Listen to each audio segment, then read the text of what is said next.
சுபுஹ் தொழுகையை பள்ளியில் போய் நிறைவேற்றுவதற்காக வீட்டிலிருந்து வாங்கு சொல்வதற்கு முன்பே கிளம்புகிறார்கள். தம்முடைய மனைவி ஜுவைரியா ரலியல்லாஹு அன்ஹா அவங்க உட்கார்ந்துருக்கிறாங்க.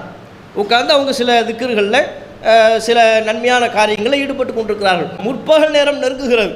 அப்போ தான் ரசூலுல்லாஹ் பள்ளியை விட்டு வீட்டுக்கு வர்றாங்க. வீட்டுக்கு வந்து பார்த்தா தம்முடைய மனைவி ஜுவைரியா ரலியல்லாஹு அன்ஹா அவங்க ரசூலுல்லாஹ் வீட்டை விட்டு பள்ளிக்கு போகும்போது எந்த இடத்துல அமர்ந்திருந்தார்களோ அதே இடத்துல உட்கார்ந்துருக்கிறாங்க. எந்த நிலையில் நான் உங்களை விட்டு சென்றேனோ அதே நிலையில் தான் இப்போ உட்கார்ந்துருக்கிறீங்க போல அப்படின்னு கேட்குறாங்க.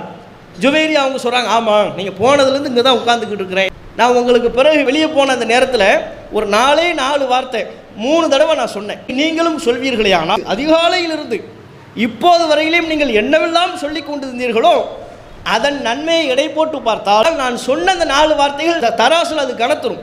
அப்படிப்பட்ட சிறப்பான வார்த்தை அப்படின்னு சொல்லி தம்முடைய மனைவிக்கு அந்த வார்த்தையை சொல்லி கொடுக்குறாங்க. சுப்ஹானல்லாஹி வ பிஹம்திஹி அதத ஹல்கிஹி வ ரிலா நஃப்ஸிஹி வ ஸினத அர்ஷிஹி வ மிதாத கலிமாத்திஹி. அதி உச்சமான அளவில் நன்மையை பெற்று தரக்கூடிய வார்த்தை என்று ரசூல் ஸல்லல்லாஹு அலைஹி வஸல்லம் அவங்களே சொல்லித்தராங்க.